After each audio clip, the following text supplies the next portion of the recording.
Referendum tersebut telah termaktub bahwa suara rakyat menjadi hal utama dalam pemutusan masalah amandemen Undang-Undang Dasar 1945. Mengapa rakyat?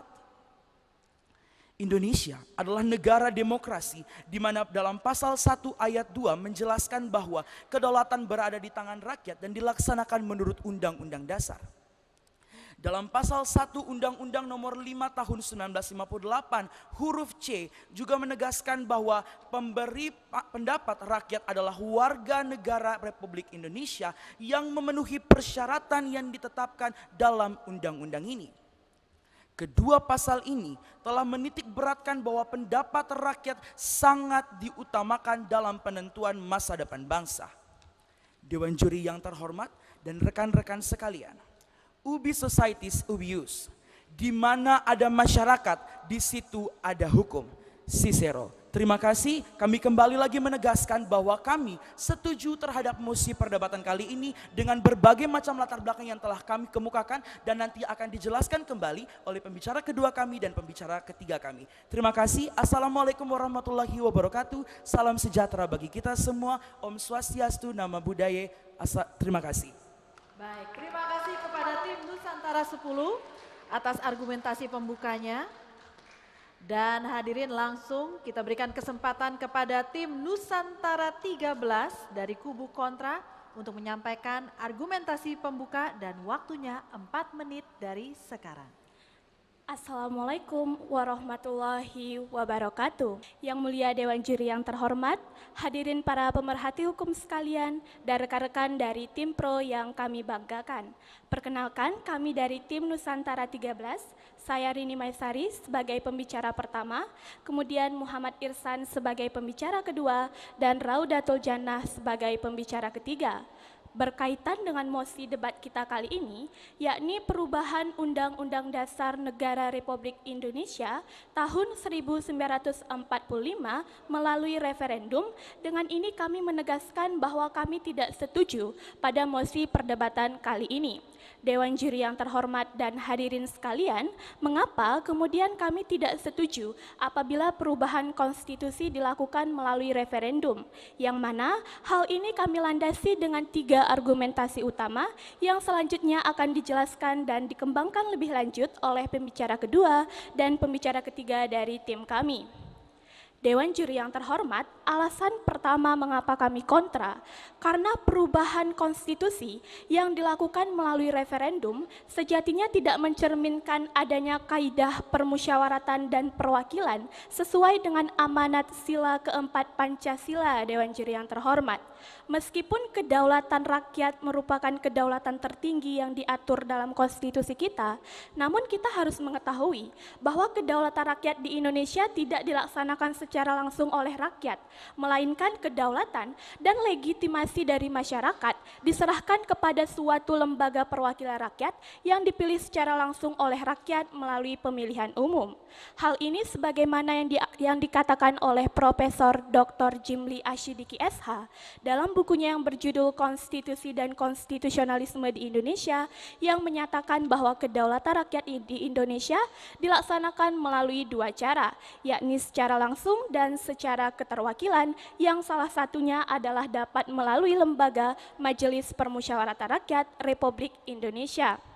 Dewan Juri yang terhormat, alasan yang kedua mengapa kami kontra, karena pada saat ini ketika MPR diberi wewenang untuk mengubah dan menetapkan Undang-Undang Dasar, sejatinya MPR telah memberikan perubahan-perubahan yang baik, di mana hal tersebut bisa kita lihat pada 4 kali perubahan Undang-Undang Dasar, di mana MPR memperhatikan kehendak dan keinginan dari rakyat Indonesia. Dewan Juri yang terhormat, hal ini dapat kita lihat ketika kemudian rakyat menginginkan pemilihan presiden dan wakil presiden dilakukan secara langsung oleh rakyat melalui pemilu, bukan lagi melalui MPR, yang hal tersebut kemudian direalisasikan oleh MPR. Begitupun ketika rakyat menginginkan agar kedudukan MPR yang semula sebagai lembaga tertinggi negara diturunkan menjadi lembaga tinggi negara saja, kemudian direalisasikan oleh MPR, yang padahal tuntutan dari masyarakat tersebut berkaitan dengan tubuh internal dari MPR itu sendiri. Dewan Juri yang terhormat, dan alasan Alasan yang ketiga mengapa kami kontra, perubahan secara referendum belum pernah terjadi di Indonesia. Hal ini karena menyangkut kesiapan dari pelaksanaan referendum Dewan Juri yang terhormat. Pertama, siapa pihak yang akan mengadakan referendum? Dan yang kedua, bagaimana proses, alur, dan mekanisme dari referendum tersebut? Lagi pula, jika kita melihat bentang demografi penduduk kita, Indonesia memiliki penduduk yang sangat banyak dan luas, yang mana mayoritas penduduk kita berada di daerah terpencil yang sulit dijangkau. Jika nantinya referendum ini dilaksanakan hanya di masyarakat perkotaan, tentunya akan menimbulkan ketidakadilan Dewan Juri yang terhormat. Atas dasar itulah kami tetap tidak setuju pada mosi kali ini, karena kami percaya seluruh anggota MPR, khususnya seluruh Dewan Juri yang terhormat, yang merupakan bagian dari MPR itu sendiri, memiliki kapasitas dan kemampuan untuk merubah konstitusi. Sekian dan terima kasih. Salam konstitusi. Dari kubu kontra yang sudah menyampaikan argumentasi pembuka. Dan hadirin, selanjutnya kita akan memasuki babak kedua, di mana di babak kedua akan terdapat pembicara kedua dan pembicara ketiga yang akan memberikan bidasan atas argumentasi pembuka dari tim lawan dan dilanjutkan dengan bantahan atas bidasan yang disampaikan oleh pembicara tim lawan. Seperti apa serunya? Karena pada babak kedua interupsi pun dapat dilakukan. Jadi Anda jangan kemana-mana, tetap di debat konstitusi Majelis Permusyawaratan Rakyat Republik Indonesia tahun 2018.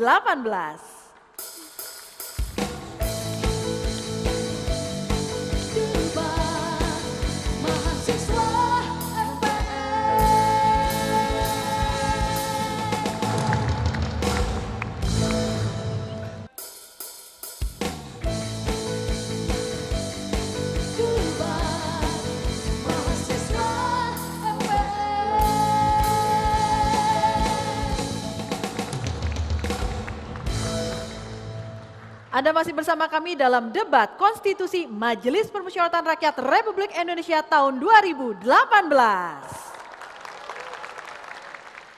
Mosi tema perdebatan kita pada babak perempat final kedua ini adalah perubahan Undang-Undang Dasar Negara Republik Indonesia tahun 1945 melalui referendum. Sudah ada tim Nusantara 10 di kubu pro dan Nusantara 13 di kubu kontra. Kalau pada sebelumnya kita telah mendengarkan argumentasi pembuka dari masing-masing kubu dan selanjutnya di babak kedua di mana pembicara kedua pada masing-masing tim akan memberikan bidasan atas argumentasi pembuka yang disampaikan oleh tim lawan, dilanjutkan dengan pembicara ketiga dari masing-masing tim yang akan memberikan bantahan atas bidasan yang disampaikan oleh pembicara dari tim lawan. Dan untuk itu masing-masing pembicara memiliki waktu maksimal 8 menit. Interupsi sudah dapat dilakukan di babak kedua ini dan interupsi dapat dilakukan apabila pembicara telah menyampaikan materinya selama 1,5 menit dan sekurang-kurangnya 1 menit sebelum waktu bicara berakhir. Ada 5 kesempatan untuk melakukan interupsi dengan masing-masing waktu maksimal 20 detik. Sebagai pembuka di babak kedua ini kami persilakan pembicara kedua dari tim kubu pro yaitu Nusantara 10. 8 menit Anda dimulai dari sekarang. Masyarakat tidak merujuk kepada hukum untuk diberlakukan, terkecuali hukumlah yang merujuk kepada masyarakat agar hukum itu diberlakukan. Immanuelkan. Dewan Juri yang terhormat, para rekan berdebat kami yang kami hormati, dan seluruh pemerhati peserta debat konstitusi yang kami banggakan. Saya Gafur Retop yang akan membedah mosi perdebatan kita kali ini dari segi yuridis normatif.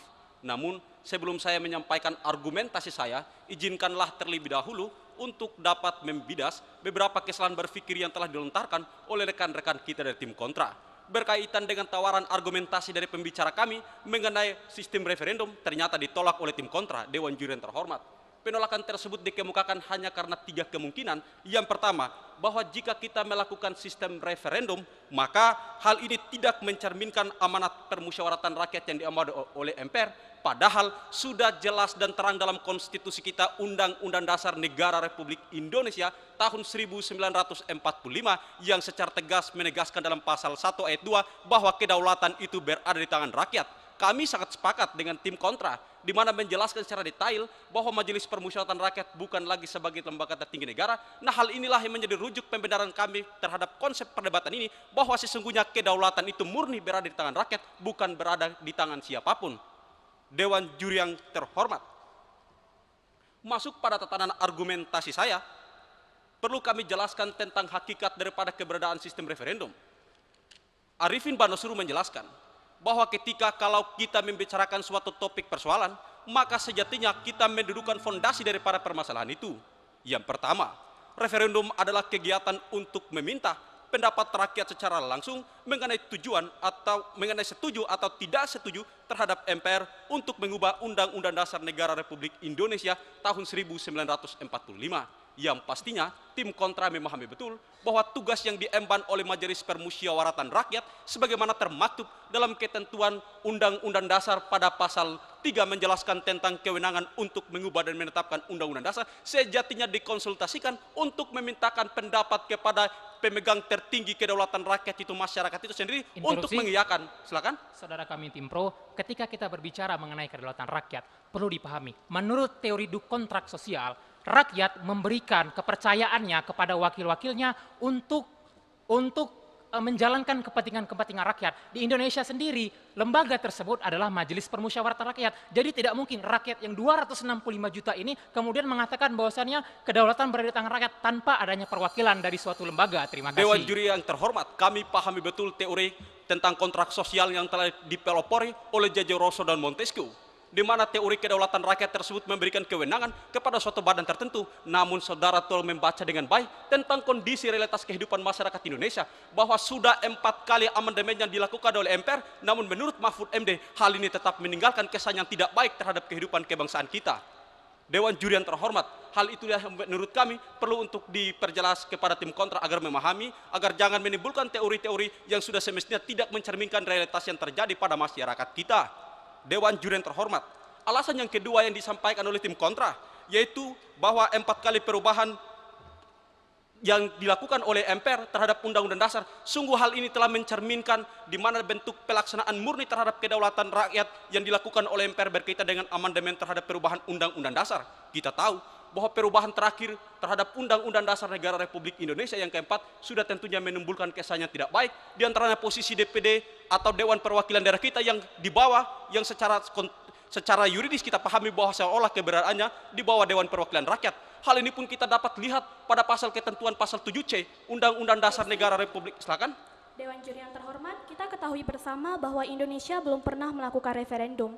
Mari kita belajar dari kegagalan negara Turki yang melakukan perubahan melalui referendum terhadap konstitusinya, di mana suara masyarakat kemudian terpecah. Dewan juri yang terhormat, yang menimbulkan konflik antar masyarakat, yang kemudian hasil perubahan melalui referendum mudah dimanipulasi. Dewan juri terhormat, tim kontra pada pembicara pertama sepertinya tidak memahami tentang musi perdebatan penjelasan saya untuk menjawab apa yang ditanyakan oleh pembicara kedua dari tim kontra itu sendiri, di mana saya tekankan bahwa sesungguhnya terjadi adanya ketidakkonsistensian terhadap ketentuan hukum tertinggi kita, yaitu Undang-Undang Dasar Negara. Skalakan. Sahabat-sahabat kami tim pro, justru kami harus yang menanyakan. Yang pertama, apa yang menjadi urgensi yang bersifat fundamental terhadap amandemen yang dilakukan melalui referendum? Yang kedua, referendum seperti apa yang dimaksudkan oleh sahabat-sahabat kami tim pro? Dan yang ketiga, pasal-pasal apa saja di dalam Undang-Undang Dasar NRI 1945 yang harus dilakukan perubahan? Tolong dijelaskan. Baik, terima kasih. Yang pertama saya jelaskan bahwa sesungguhnya pasal-pasal yang berkaitan yang ada pada Undang-Undang Dasar Negara Kesatuan Republik Indonesia yang perlu untuk dilakukan perubahan. Yang pertama, bahwa sesungguhnya pasal 7C Undang-Undang Dasar Negara Republik Indonesia tahun 1945 menyatakan bahwa sesungguhnya Presiden Republik Indonesia tidak dapat membubarkan Dewan Perwakilan Rakyat. Pertanyaannya, apakah Presiden bisa membubarkan Dewan Perwakilan Daerah atau lembaga tinggi negara lainnya? Mahkamah Konstitusi yang mengembang tugas kekuasaan kehakiman berlenggeng tanpa ada pengawasan sedikit pun. Keanggotaan DPD sebagai representasi daerah. Interupsi. Silakan. Sahabat-sahabat kami tim pro, ada 2 pasal yang tidak dapat dirubah dalam UUD NRI 1945. Yang pertama pasal 37 7 ayat 5 yang memiliki korelasi dengan bentuk negara Indonesia. Yang menjadi pertanyaannya, kalaulah pasal-pasal yang ditawarkan oleh saudara kami Tim Pro, Majelis Permusyawaratan Rakyat memiliki wewenang untuk merubahnya sesuai dengan pasal 3 ayat 1 UUD NRI tahun 1945. Terima kasih. Dewan Juri yang terhormat, justru kami mengkritisi ketentuan yang ada pada pasal 37 Undang-Undang Dasar 1945 itu sendiri, yang secara tegas menyatakan secara lengkap bahwa usul perubahan pasal-pasal yang ada pada Undang-Undang Dasar dapat diajukan oleh 2/3 daripada anggota Majelis Permusyawaratan Rakyat. Silakan. Jika pembicara dari Tim Pro menyatakan bahwa kami tidak sesuai dengan Undang-Undang Dasar Negara Republik Indonesia tahun 1945, namun yang kita ketahui bahwa perubahan tentang Undang-Undang Dasar tersebut telah diatur dalam pasal 37 Undang-Undang Dasar yang dilaksanakan melalui Majelis Permusyawaratan Rakyat. Terima Justru kasih. daripada pengaturan yang termaktub dalam ketentuan pasal 37 pada Undang-Undang Dasar tersebut, kami mengkritisi bahwa sesungguhnya terjadi hal yang seharusnya untuk diperhatikan dengan baik oleh MPR. Oleh sebabnya pelaksanaan lomba debat konstitusi itu sendiri ialah bertujuan untuk dapat kita mengetahui tentang adanya kekurangan tidak termasuk dalam ketentuan Undang-Undang Dasar, agar di mana kita menyempurnakan ketentuan itu sendiri. Mahfud MD, sebagaimana saya berulang kali menekankan bahwa menurut Mahfud MD sudah 4 kali dilakukan perubahan terhadap Undang-Undang Dasar kita, namun tetap saja menimbulkan kesan yang tidak baik. Dewan Juri yang terhormat, bahwa sesungguhnya 4 kali perubahan tidak satupun yang meminta pendapat ataupun konsultasi dengan dengan rakyat. Dalam hal ini bahwa sudah 4 kali perubahan yang dilakukan oleh MPR tidak memintakan konsultasi dengan masyarakat Indonesia, itu dalam hal ini rakyat. Dengan demikian kami mengkritisi bahwa sesungguhnya ketika kalau adanya pembahasan terhadap Undang-Undang Dasar yang nantinya untuk kita amandemen, maka rakyat diikut sertakan di dalamnya untuk bagaimana menyampaikan keluh kesah terkait penderitaan rakyat yang ada pada ketentuan Undang-Undang Dasar itu, agar dapat mengakomodir dengan baik seluruh kehidupan masyarakat Indonesia yang dimana kita kenal dengan berbagai perbedaan ribuan pulau, agama, suku, adat, kebiasaan. Hal inilah yang mencerminkan bahwa sesungguhnya rakyat dimintakan untuk ikut serta dalam hal proses pembahasan, agar Undang-Undang Dasar yang dihasilkan nantinya dapat mengakomodir seluruh kehidupan bermasyarakat, berbangsa dan bernegara.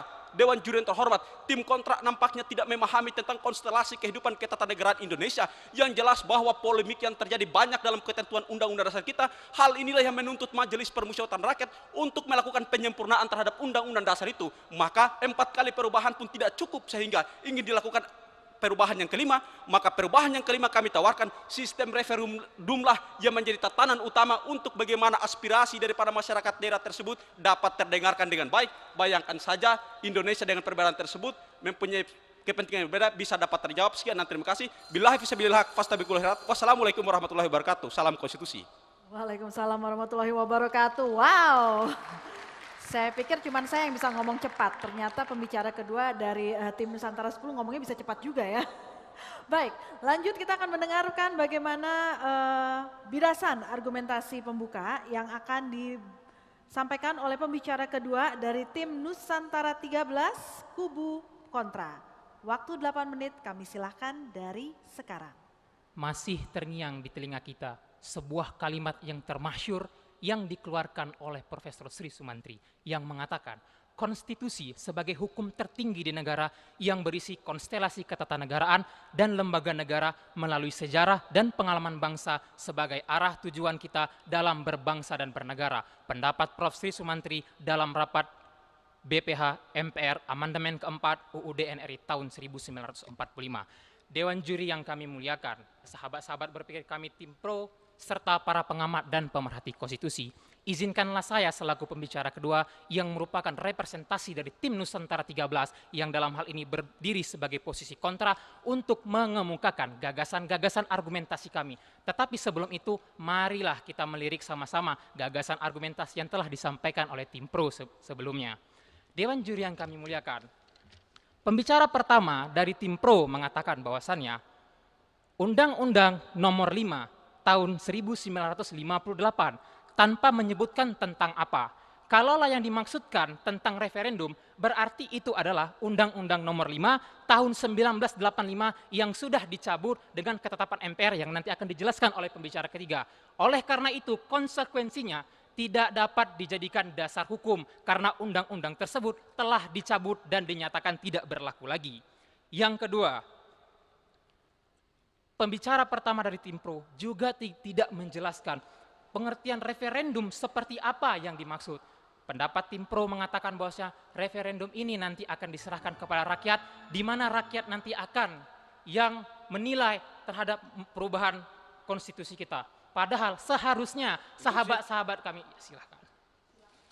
Seharusnya tim kontra memahami dengan baik argumentasi pertama dari tim kami bahwa sesungguhnya berkaitan dengan landasan yang dikemukakan pada Undang-Undang Nomor 5 Tahun 1985 berkaitan dengan sistem referendum, menjelaskan bahwa sesungguhnya hal itu dicabut dengan tap MPR, padahal tap MPR tidak berlaku sebagaimana tap MPR nomor 1/MPR/2003. Terima kasih.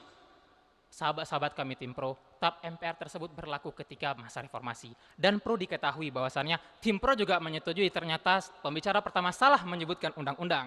Dewan juri yang kami muliakan, akan kami melanjutkan argumentasi kami, yaitu seharusnya sahabat-sahabat kami tim pro mengutip pendapat CF Strong mengenai amandemen yang dilakukan melalui referendum, yaitu hanya pasal-pasal tertentu yang tidak ingin diubah oleh Majelis Permusyawaratan Rakyat jika kita membawa contohnya di Indonesia. Pasal-pasal ini apa saja? Bisa kita lihat pada pasal 37 ayat 5 UUD NRI tahun 1945 dan pasal yang mengatur mengenai tentang bentuk negara yang republik itu adalah tidak bisa dapat dirubah. Oleh karena itu sahabat-sahabat kami tim pro, harusnya argumen ini menjadi dasar landasan berargumentasi tim pro untuk menyerang kami. Sayang sekali, tetapi tim pro justru tidak memahami referendum seperti apa. Bahkan kami yang menyampaikan referendum itu seperti apa. Silahkan. Perubahan yang didasarkan pada pasal 37 Undang-Undang Dasar 1945 tersebut sudah dilakukan oleh MPR, di mana perubahan pertama, kedua, ketiga, dan keempat, namun saja tidak menimbulkan kesan yang tidak baik kepada masyarakat. Bagaimana tanggapan dari tim kontra? Terima kasih sahabat-sahabat kami tim pro. Sahabat-sahabat kami tim pro seharusnya bersabar sedikit untuk mendengar penjelasan argumentasi saya selanjutnya. Perlu kami sampaikan bahwasannya, kalaulah yang kita rubah adalah pasal-pasal yang Majelis Permusyawaratan Rakyat dapat merubahnya, lantas mengapai melalui referendum? Pertanyaan itu harus tim pro jawab. Yang kedua, kalau seandainya pasal-pasal tersebut yang dapat dirubah MPR, kemudian sayangnya tim pro mendalilkan bahwasannya MPR tadi melakukan 4 kali perubahan, sepertinya tidak meminta pendapat kepada rakyat. Perlu kita ketahui, pada zaman Orde Baru, jangankan berpikir mengenai perubahan Undang-Undang Dasar, menyebutkannya saja bisa dikatakan sebagai sesuatu yang haram. Silakan. Kontra menyatakan bahwasanya ada kelemahan yang apabila melibatkan seluruh rakyat jika melakukan referendum. Justru ada sebuah kemungkinan untuk melibatkan rakyat secara langsung dalam hal pengambilan keputusan, yakni referendum. Ingat, pengambilan keputusan. Terima kasih. Iya. Kami sampaikan lagi bahwasannya contoh 4 kali perubahan yang dimana tadi tim pro mengatakan tidak minta pendapat kepada rakyat. Contohnya adalah perubahan amandemen undang-undang yang pertama. Majelis Permusyawaratan Rakyat tentu mendengar aspirasi rakyat, di mana pada saat itu rakyat menghendaki perubahan konstitusi kita. Yang kedua bisa kita lihat pada pasal yang mengatur mengenai pembatasan masa jabatan presiden. Hal tersebut itu muncul karena adanya gejolak dari masyarakat sehingga Majelis Permusyawaratan Rakyat mengubahnya pada amandemen pertama. Silakan. Kalau memang betul sudah diakomodir oleh Majelis Permusyawaratan Rakyat, kenapa Undang-Undang Dasar tersebut belum saja memiliki nilai kesempurnaan dalam hal mengakomodir seluruh kebutuhan masyarakat itu sendiri? Dengan demikian Dewan Juri terhormat, argumentasi yang ditawarkan oleh tim kontra tidak sesuai dengan realitas yang terjadi pada masyarakat kita Indonesia. Terima kasih sahabat-sahabat kami tim pro. Sahabat-sahabat kami tim pro menjustifikasi tanpa bisa menyampaikan bukti. Hal apa yang menjadi landasan berpikir seperti tadi harus dikemukakan. Perlu kita pahami bahwasannya perubahan amandemen undang-undang yang dilakukan di negara kita dipraktikkan oleh banyak negara. Kita ambil contoh kecil saja, menurut pendapat CF Strong, Republik Rakyat Cina, pengesahan akhir perubahan konstitusi ada di tangan parlemen dengan dukungan suara 2/3 anggota Kongres Rakyat Nasional. Sementara itu, pengesahan amandemen konstitusi Amerika Serikat di samping harus didukung oleh 3/4 anggota Kongres, juga harus mendapatkan persetujuan negara-negara bagian. Cara perubahan yang melalui konvensi itu dilakukan melalui Argentina. Sementara referendum yang ditawarkan oleh tim pro hanya dilakukan oleh Prancis dan Swiss. Terima kasih. Tim kontra tidak memahami konstelasi kehidupan masyarakat Indonesia. Janganlah kita samakan kebudayaan masyarakat Indonesia sama dengan masyarakat yang ada di Amerika Serikat. Hal inilah yang perlu untuk dipahami oleh tim kontra. Dewan Juri terhormat, kami dapat membuktikan bahwa sesungguhnya amandemen Undang-Undang Dasar 1945 telah memposisikan Dewan Perwakilan Daerah sama dengan DPR, namun ternyata seolah-olah dalam substansinya Dewan Perwakilan Daerah di bawah Dewan Perwakilan Rakyat. Itu merupakan bukti yang dapat kami sampaikan. Justru maka dari itu, karena negara kita tidak sama, maka referendum belum tentu dapat dilakukan. Buktinya, Undang-Undang Nomor 5 1985 dari tahun 1985 sampai tahun 1998 tidak pernah satupun referendum yang dilakukan. Artinya apa? Walaupun pada saat itu pembentuk undang-undang meyakini referendum bisa dilaksanakan, tetapi ternyatanya berdasarkan realita yang ada, referendum tidak dapat dilakukan sehingga tidak pernah dilakukan sama sekali. Melanjutkan argumentasi kami, negara yang melakukan referendum itu adalah negara Swiss, di mana sayangnya penduduk Swiss hanya mencapai 7 juta orang. Dan Swiss merupakan negara Eropa dengan indeks pembangunan manusia yang tertinggi di benua Eropa. Tidak bisa disamakan dengan negara kita. Sahabat-sahabat kami Tim Pro, justru kewenangan MPR dalam menetapkan dan merubah Undang-Undang Dasar Negara Republik Indonesia tahun 1945 sebagaimana yang diamanatkan oleh pasal 3 ayat 1 UUD NRI tahun 1945 adalah sebuah hal yang cocok untuk diterapkan pada masa ini dan tidak perlu adanya amandemen yang dilakukan melalui referendum karena kami juga tidak melihat adanya urgensi yang mendasar dari Tim Pro di mana Tim Pro hanya menyebutkan bahwasannya nanti ada pasal-pasal yang sesuai dengan kehendak rakyat, bahkan ada terbesit mengatakan bahwasannya Presiden harusnya bisa membubarkan DPR dan sebagainya. Apakah Tim Pro ingin melegitimasi pasal-pasal seperti itu? Kalaulah memang iya, maka sebentar lagi negara kita akan bubar, Dewan Juri yang kami muliakan. Kalaulah kita meminta pendapat kepada rakyat mengenai seluruh pasal-pasal yang terdapat di dalam Undang-Undang Dasar Negara Republik Indonesia, maka akan terjadinya kekacauan dalam sistem ketatanegaraan kita. Mengingat Undang-Undang Dasar merupakan hal yang bersifat fundamental yang mengatur tentang sistem, susunan, dan mekanisme bagaimana kita bernegara. Dewan Juri yang kami muliakan, perlu kita ketahui bahwasannya kita harus memikirkan cost, efisiensi, dan efektivitas menjadi salah satu hal yang harus dipertimbangkan. Pertama, ketika kita melakukan referendum, berarti seluruh rakyat harus mendapatkan kesempatan ini. Konsekuensinya, perwakilan kita di luar negeri, baik itu perwakilan yang dilakukan oleh negara ataupun mahasiswa yang sedang belajar di sana, harus juga mendapatkan kesempatan untuk referendum. Akibatnya apa? Cost yang terlalu tinggi akan membebani keuangan kita, di mana bisa dilihat dari pendapat Ketua Komisi Pemilihan Umum bahwa anggaran pemilu legislatif dan pilpres saja itu sebesar 16,8 triliun, di mana akan ditambah 3 triliun. Hal ini bagaimana lagi dengan ketika kita menjalankan amandemen melalui referendum yang harus mencakup seluruh rakyat dari provinsi hingga ke desa-desa yang ada di seluruh Indonesia. Terima kasih. Salam konstitusi. Terima kasih banyak tim Nusantara 13 yang berada di kubu kontra. Monggo kalau mau tepuk tangan boleh loh. Dan selanjutnya pada babak ketiga ini, babak kedua, mohon maaf, babak kedua, di sesi ketiganya kita akan mempersilahkan pembicara ketiga dari masing-masing tim untuk memberikan bantahan atas bidasan yang disampaikan oleh pembicara tim lawan. Diawali dari tim Nusantara 10, waktu 8 menit Anda dimulai dari sekarang. Selamat pagi. Assalamualaikum warahmatullahi wabarakatuh. Salam sejahtera bagi kita semua. Om Swastiastu, Namo Buddhaya. Dewan Juri yang terhormat, rekan-rekan lawan berpikir yang kami banggakan, serta para pemerhati konstitusi di ruangan yang ini.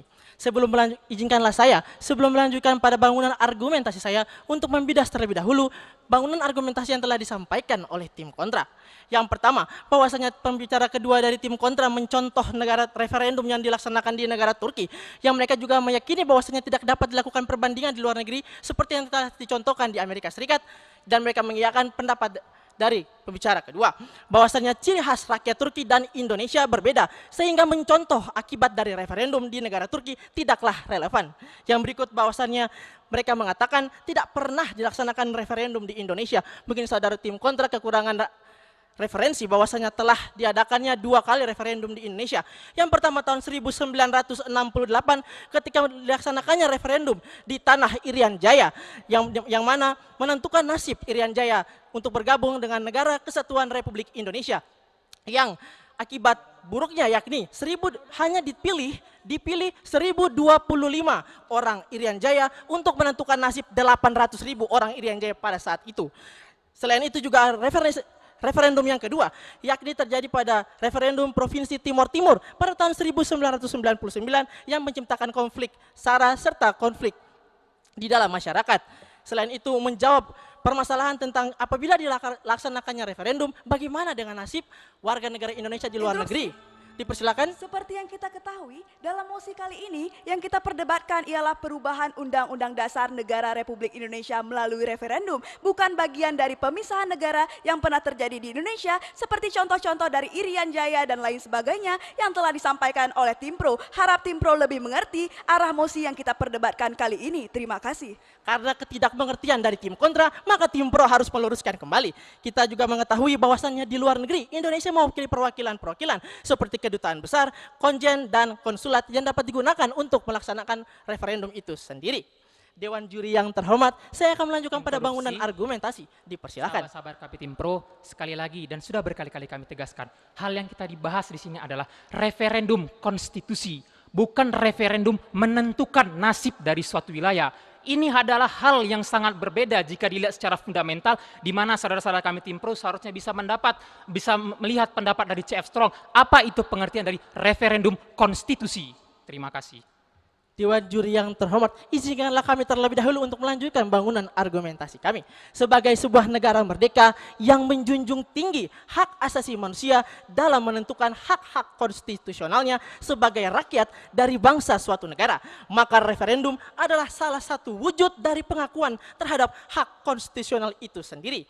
Rakyat pun akan sangat merasa dihargai apabila diikutsertakan dalam pengambilan suatu keputusan untuk dilakukannya perubahan undang-undang dasar. Dipersilakan. Sahabat-sahabat kami Tim Pro, Dewan juri yang kami muliakan, bisakah kami meminta data di mana negara yang pernah melakukan referendum konstitusi yang berhasil? Yang kedua adalah di mana contohnya Indonesia pernah melakukan referendum konstitusi, bukan referendum menentukan nasib pemisahan wilayah, tetapi referendum konstitusi. Hal ini perlu dibedakan. Terima kasih. Dewan juri yang terhormat, bahwasannya kita mengetahui baru-baru ini negeri Republik Rakyat Tiongkok baru saja merubah konstitusinya di mana presidennya dapat menjabat seumur hidup, dan sampai saat ini tidak ada pergolakan-pergolakan yang berarti di Republik Rakyat Tiongkok. Hal ini menunjukkan keberhasilan perubahan referendum konstitusi di negara lain. Terima kasih. Saya akan melanjutkan pada bangunan. Dipersilakan. Dewan juri yang terhormat, tidak bisa membandingkan Tiongkok dengan Indonesia karena ideologi Tiongkok adalah komunis, berbeda dengan Indonesia yang berdasarkan Pancasila.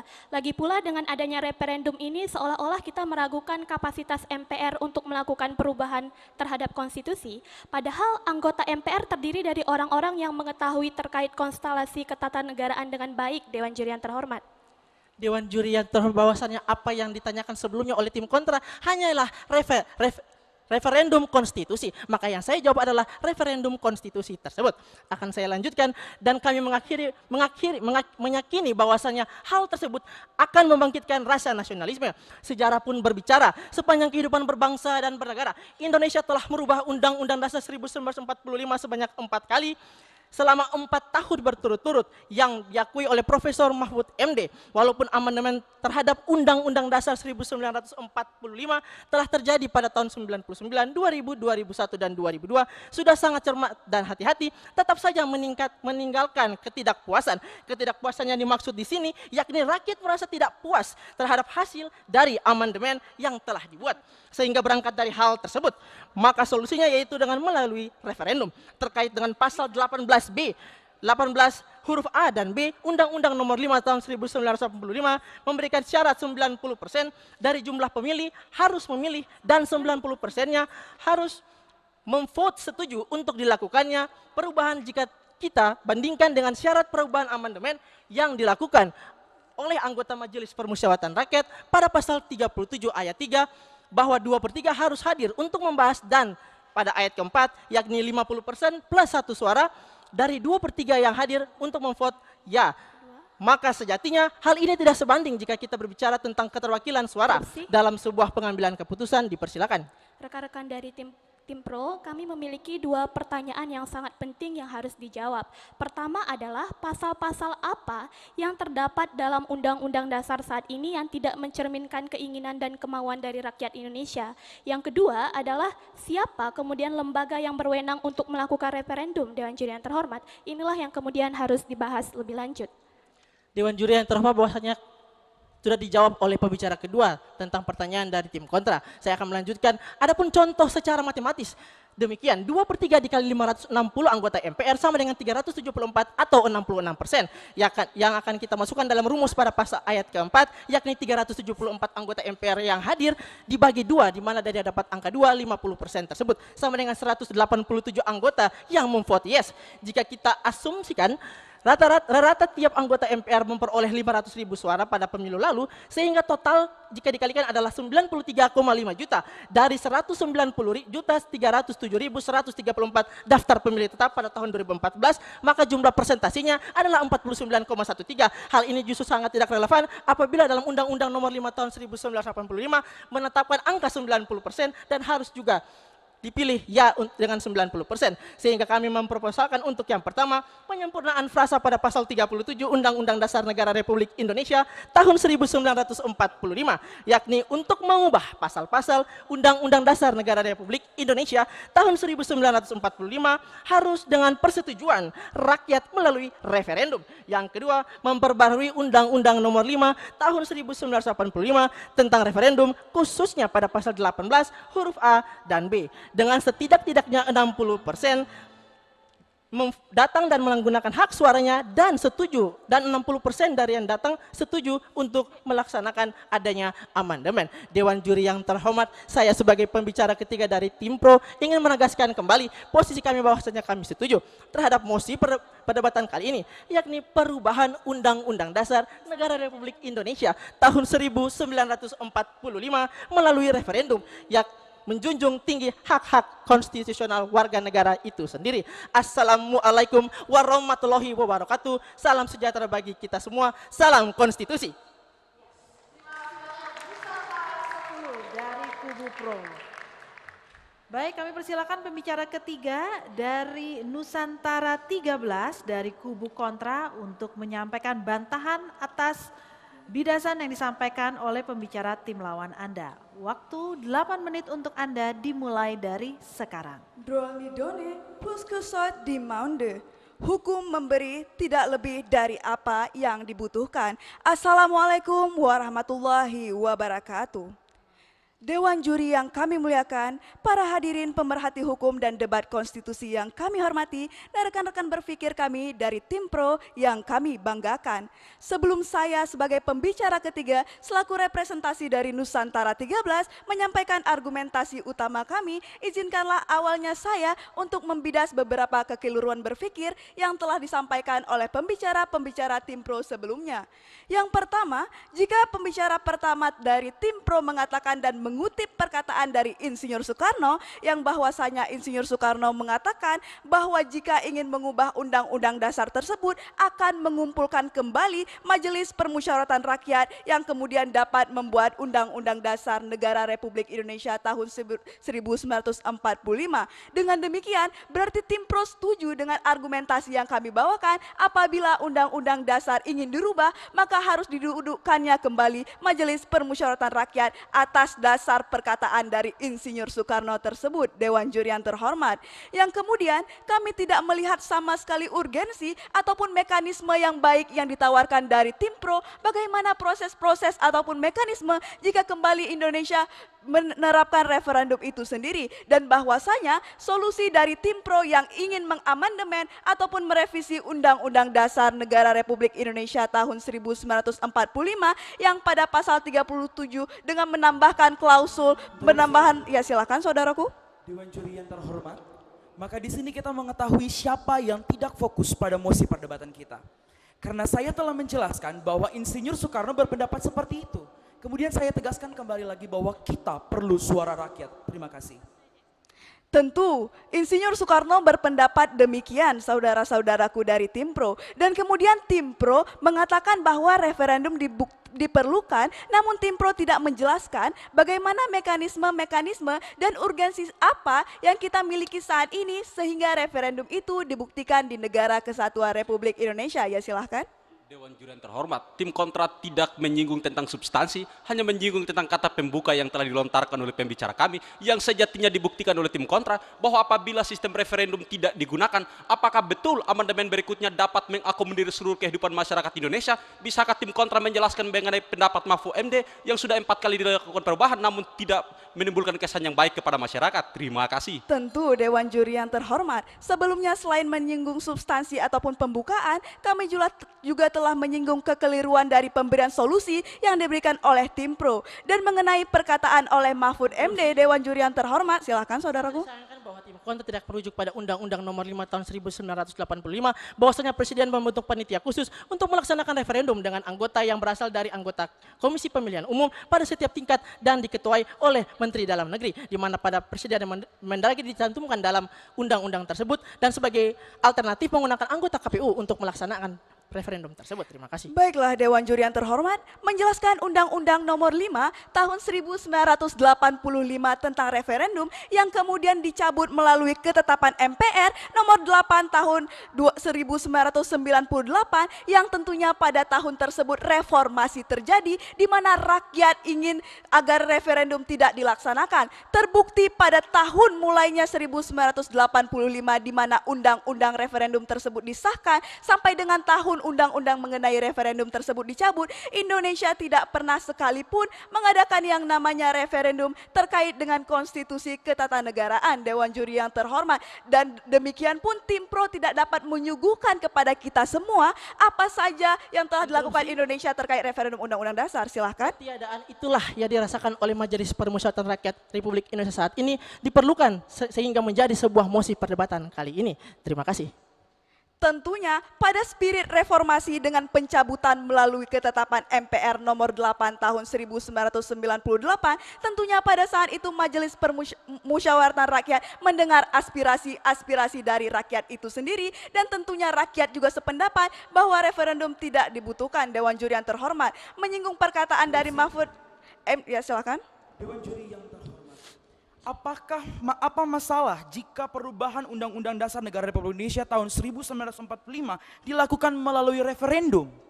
Apakah referendum menyalahi aturan dalam sistem ketatanegaraan Indonesia? Tolong dijelaskan dengan baik. Terima kasih. Terlebih dahulu seharusnya tim pro menjelaskan apa urgensinya kita saat ini melakukan referendum. Terlebih tim pro tidak bisa menjelaskan pasal-pasal apa saja yang telah ditetapkan dalam Undang-Undang Dasar saat ini yang bertentangan dengan aspirasi ataupun keinginan dari rakyat Indonesia itu sendiri. Hal itulah yang seharusnya tim pro buktikan terlebih dahulu para Dewan Juri yang terhormat.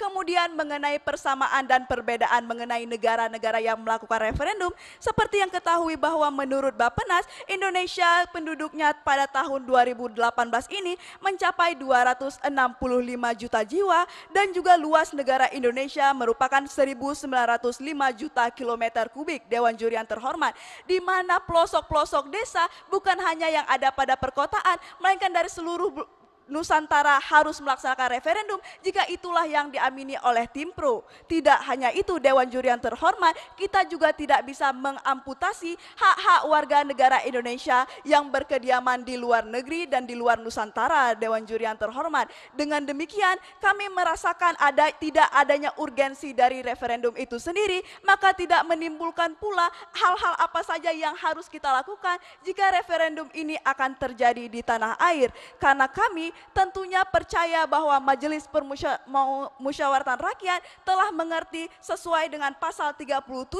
Undang-Undang Dasar Negara Republik Indonesia tahun 1945 yang bahkan isinya telah digagaskan oleh tim pro bahwa Majelis Permusyawaratan Rakyat tidak bisa sembarangan dalam mengubah konstitusi negara Republik Indonesia, dan tentunya mayoritas suara MPR tersebut yaitu 50% ditambah dengan satu orang lagi dari Majelis Permusyawaratan Rakyat sesuai dengan pasal 4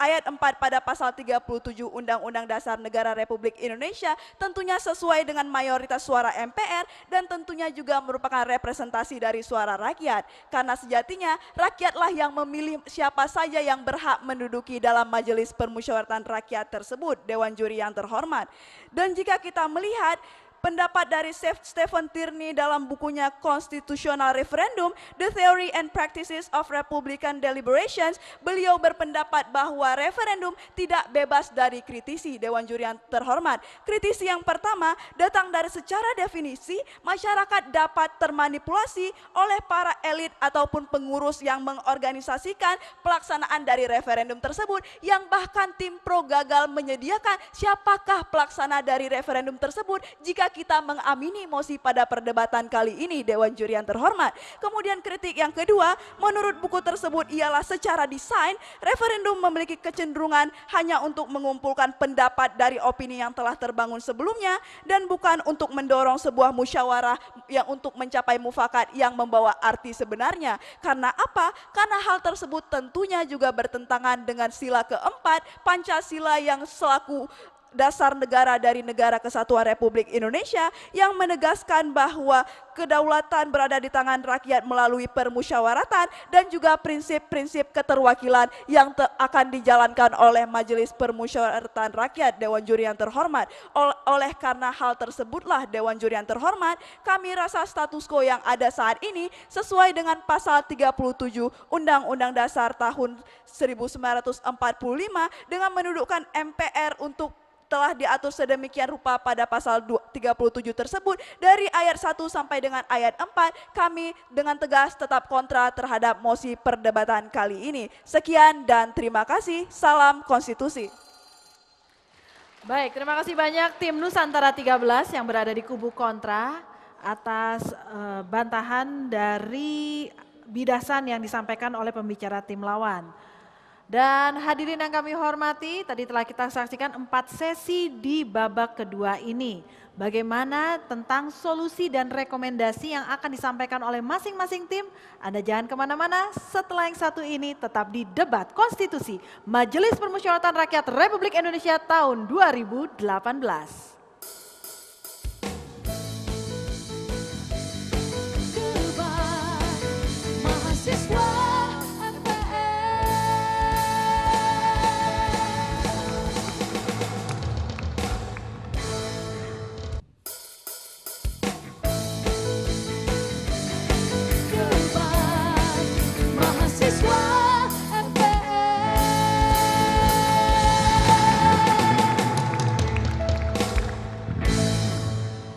Yes, terima kasih Anda masih bersama kami di debat konstitusi Majelis Permusyawaratan Rakyat Republik Indonesia tahun 2018.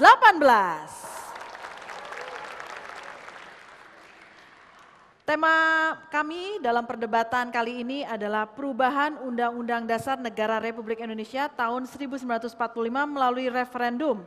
Dan pada babak pertama dan babak kedua dari masing-masing tim telah memberikan argumentasi pembuka, bidasan, argumentasi dan interupsi yang sudah diberikan. Dan kali ini kita akan mendengar bagaimana solusi dan rekomendasi yang akan disampaikan oleh masing-masing tim. Dan untuk itu pada babak ketiga pembicara pertama yang diwakili oleh pembicara pertama tentunya dari masing-masing tim akan mempertegas atau mempertajam solusi dan rekomendasi sesuai dengan posisi masing-masing tim. Dan untuk babak ketiga ini pembicara pertama dari tim kontra yang akan memulai dengan waktu maksimal 3 menit. 3 menit untuk Anda dimulai dari sekarang. Jika kita melihat secara historis, Indonesia belum pernah melakukan perubahan terhadap konstitusi melalui referendum, di mana 4 kali melakukan perubahan. Indonesia menggunakan suatu lembaga perwakilan rakyat yang dalam hal ini MPR RI yang diatur di dalam pasal 3 ayat 1 Undang-Undang Dasar Negara Republik Indonesia tahun 1945. Dewan Juri yang terhormat, jika kita melihat urgensi dari rekan-rekan tim pro yang menginginkan adanya referendum, yaitu karena hasil perubahan yang dilakukan MPR sebanyak 4 kali tidak mencerminkan keinginan atau kehendak rakyat atau materi muatan. Perubahan konstitusi yang dilakukan MPR belum cukup baik. Namun nyatanya Profesor Sri Sumantri menyatakan bahwa materi muatan konstitusi kita pada saat ini telah dapat dikatakan sebagai undang-undang dasar yang sempurna. Dewan Juri yang terhormat, hal ini dapat dilihat pada materi muatan konstitusi kita yang memberi memberikan jaminan perlindungan terhadap hak asasi manusia yang kemudian diatur di dalam bab 10A Dewan Juri yang terhormat, serta adanya pembagian dan pembatasan kekuasaan. Selain itu, mari kita melihat apakah Indonesia mampu melakukan referendum dan apakah referendum tersebut tepat digunakan di Indonesia. Jika kita menggunakan referendum, sejatinya akan memberikan berbagai dampak negatif dalam sistem ketatanegaraan. Kita juga harus mempertimbangkan berkaitan dengan efisiensi waktu dan anggaran Dewan Juri yang terhormat. Jika kita menggunakan referendum, maka hal ini sama saja kita telah meragukan kapasitas dari MPR untuk melakukan perubahan terhadap konstitusi, yang mana kami percaya bahwa orang-orang yang duduk di kursi parlemen khususnya MPR merupakan orang-orang yang memiliki pemahaman tentang ketatanegaraan yang baik Dewan Juri yang terhormat. Lagi pula dengan adanya referendum, maka hal ini akan menurunkan marwah dari MPR itu sendiri, di mana MPR yang semulanya aktif untuk melihat perkembangan terhadap konstitusi akan bersifat reaktif. Mengapa? Karena ketika MPR ingin melakukan perubahan, harus meminta persetujuan rakyat terlebih dahulu, yang mana kita harus mengetahui bersama bahwa tingkat pendidikan masyarakat Indonesia dan pemahaman masyarakat berkaitan dengan hukum dan konstitusi belumlah cukup baik dibandingkan negara-negara maju seperti Prancis dan Australia yang melakukan referendum terhadap konstitusi, yang mana negara-negara tersebut adalah negara maju dengan tingkat pendidikan yang tinggi dan pemahaman masyarakat yang baik terhadap hukum dan konstitusi Dewan Juri yang terhormat. Oleh karenanya kami tetap mendukung MPR untuk mengubah dan menetapkan undang-undang dasar, namun tentunya dengan mekanisme yang lebih baik lagi, di mana solusi yang kami tawarkan adalah dengan meningkatkan dan mengoptimalisasikan peran dari MPR, khususnya kinerja dari MPR itu sendiri, agar lebih bersifat aktif dan kritis untuk melakukan perubahan terhadap konstitusi. Atas dasar itulah tidak ada urgensi sama sekali untuk setuju pada mosi kali ini. Sekian dan terima kasih. Salam konstitusi. Banyak tim Nusantara 13 dari kubu kontra, dan selanjutnya kita akan dengarkan bagaimana tim Nusantara 10 dari kubu pro menyampaikan solusi dan rekomendasi dari sisi mereka. Waktu 3 menit Anda dimulai dari sekarang. Sebagai living constitution, mestinya Undang-Undang Dasar Negara Republik Indonesia tahun 1945 dapat dirubah dan diperbaharui sesuai dengan tuntutan Saman, Sacipto Raharjo, Hukum Masyarakat dan Pembangunan. Undang-Undang Dasar Negara Republik Indonesia tahun 1945 adalah dasar dan landasan dalam menapaki hidup di masa depan dan bagi seluruh bangsa Indonesia. Perubahan Undang-Undang Dasar Negara Republik Indonesia tahun 1945 bukan hal yang salah, melainkan hal yang sangat penting dan terutama untuk menjawab tantangan masa depan bangsa. Dewan Juri yang terhormat, pengertian daripada referendum adalah referendum atau jejak pendapat adalah suatu proses pernyataan suara semesta untuk mengambil sebuah keputusan, terutama keputusan politik yang mempengaruhi sesuatu negara secara keseluruhan. Dari tadi diperbincangkan adalah urgensi. Kita tidak membahas tentang urgensi, tapi kita membahas mengenai sistem yang dipilih untuk menjawab tantangan masa depan bangsa. Kemudian yang kedua, dipertanyakan mengenai panitia pelaksana. Dari tadi saudara-saudara tidak menanggapi pernyataan kami bahwa panitia pelaksana tersebut lahir daripada presiden membentuk panitia khusus untuk melaksanakan referendum seperti KPU. Kemudian Dewan Juri yang terhormat, kami menawarkan beberapa solusi karena menurut kamilah yang menang dalam mosi perdebatan kali ini. Yang pertama, penyempurnaan frasa pada pasal 37 Undang-Undang Dasar Negara Republik Indonesia tahun 1945.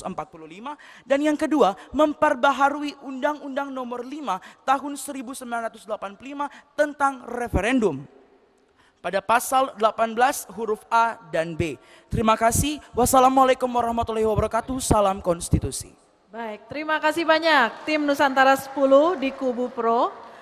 Dan hadirin serta pemirsa dimanapun Anda berada, kita telah mendengarkan dan menjalankan ke seluruh 3 babak dalam debat konstitusi kali ini. Dan sebelum kita melihat bagaimana hasilnya yang akan disampaikan oleh Dewan Juri, terlebih dahulu apakah ada komentar yang ingin disampaikan oleh Dewan Juri? Melihat bagaimana hasil perdebatan yang disampaikan oleh kedua tim tersebut?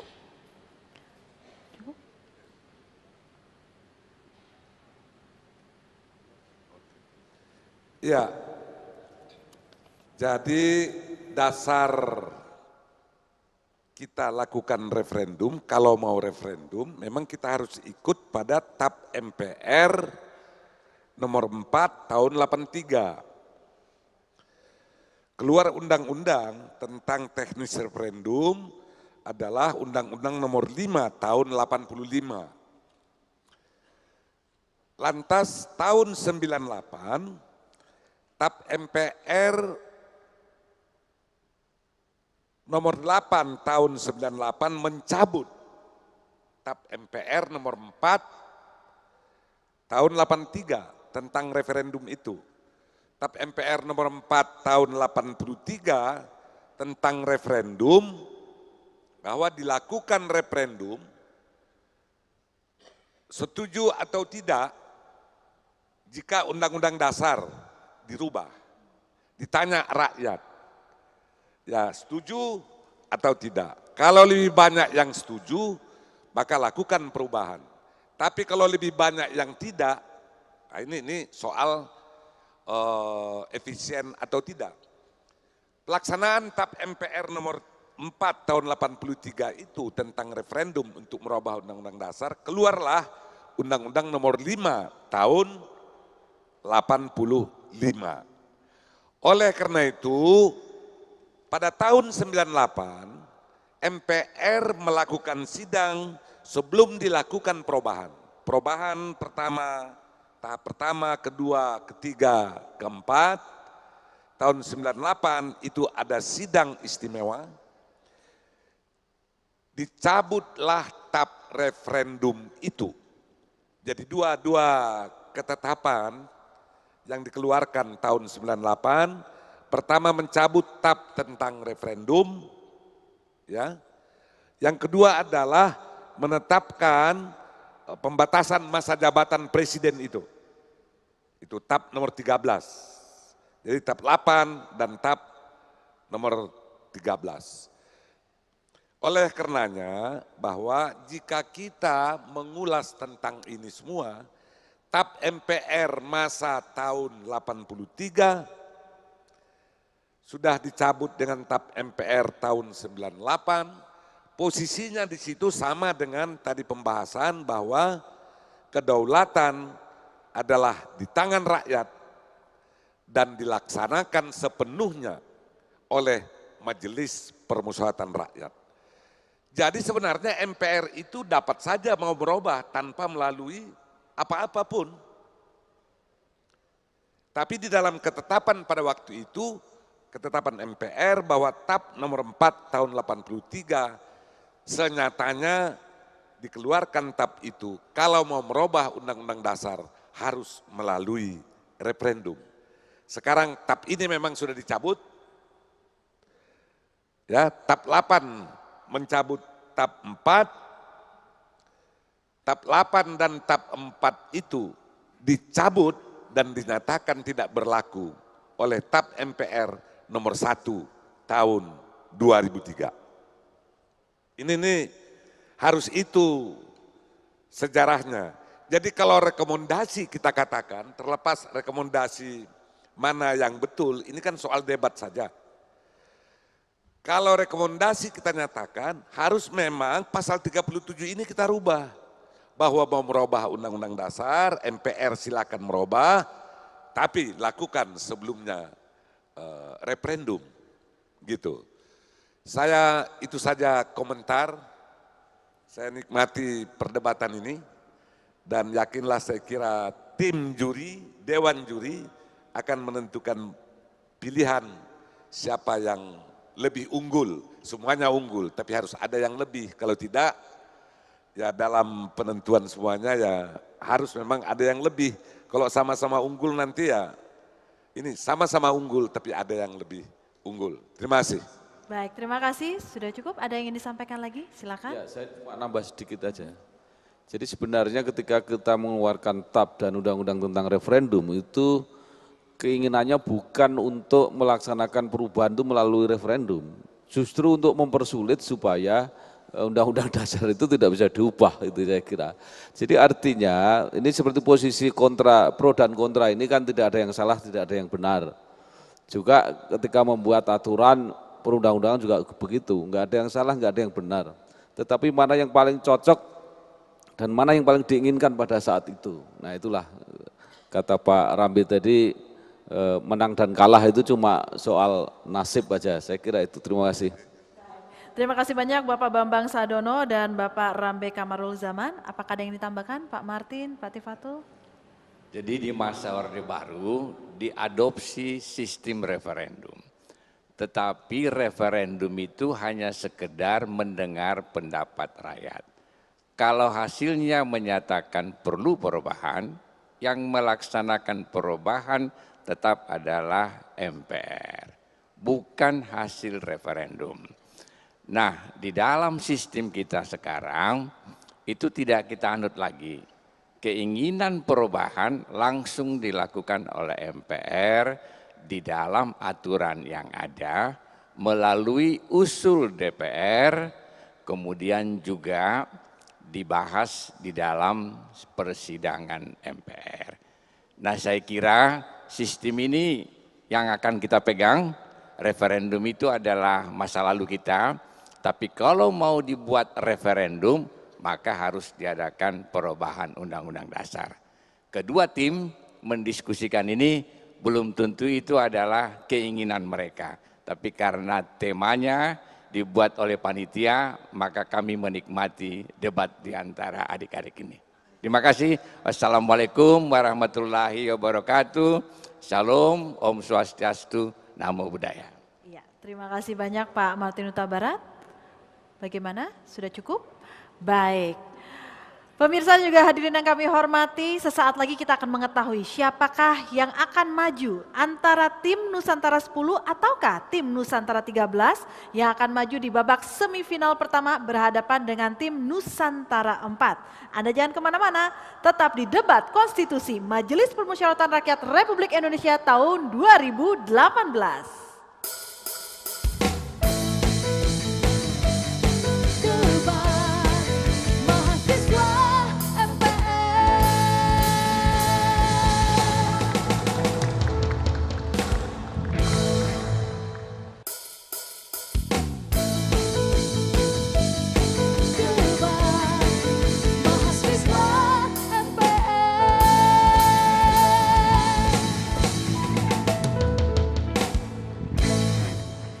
Baiklah hadirin dan juga pemirsa, Anda tengah menyaksikan babak perempat final 2 dalam debat konstitusi Majelis Permusyawaratan Rakyat Republik Indonesia tahun 2018.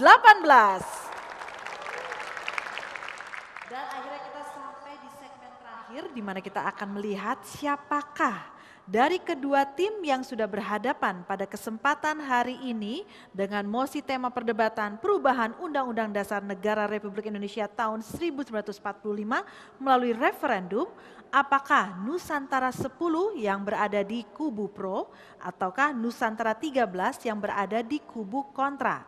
Dan untuk mengumumkan pemenangnya, dengan hormat kami mohon kepada Bapak Tifatul Sembiring untuk dapat membacakan hasil keputusan Dewan Juri.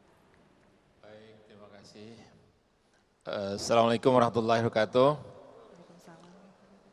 Selamat siang dan salam sejahtera untuk kita semua. Berdasarkan penilaian dari tim juri, baik terhadap penguasaan substansi dan kerangka berpikir, juga cara penyampaian dan komunikasi, antara tim pro yaitu Nusantara 10 dan tim kontra Nusantara 13 pada babak pertama, kedua dan ketiga, hasil perlombaan babak perempat final kedua debat konstitusi MPR tahun 2018, maka dengan demikian kami putuskan perdebatan ini dimenangkan oleh tim Nusantara 13. Tim Nusantara 13 akan berlomba kembali pada babak semifinal. Demikian kami yang bertugas di sini, Dewan Juri Haji Bambang Sadono, Haji Rambe Kamarul Zaman, Bapak Martin Huta Barat, Tifatul Sembiring, Bapak Yana Indrawan. Raup Durian di Kebun Kosasi, cukup sekian dan terima kasih. Baik. Assalamualaikum warahmatullahi wabarakatuh. Waalaikumsalam warahmatullahi wabarakatuh. Terima kasih banyak Bapak Tifatul Sembiring yang sudah membacakan hasil keputusan Dewan Juri. Dan pemenang dari babak perempat final kedua ini selamat kepada tim Nusantara 13. Di mana tim Nusantara 13 akan berhadapan dengan tim Nusantara 4 di babak semifinal pertama. Dan pada kesempatan ini berarti kami juga ingin mengucapkan terima kasih kepada tim Dewan Juri yang telah memantau dan menilai secara tepat hasil dari perdebatan pada kali ini. Dan kami ucapkan terima kasih untuk audiens yang sudah ada di sini, pemirsa yang menyaksikan jalannya perdebatan. Dan terus kita sukseskan acara debat konstitusi. Dan tentu saja kita tantikan lagi tayangan selanjutnya pada babak-babak yang tidak kalah serunya. Saya Anya Dunov undur diri, tetap di debat konstitusi Majelis Permusyawaratan Rakyat Republik Indonesia tahun 2018.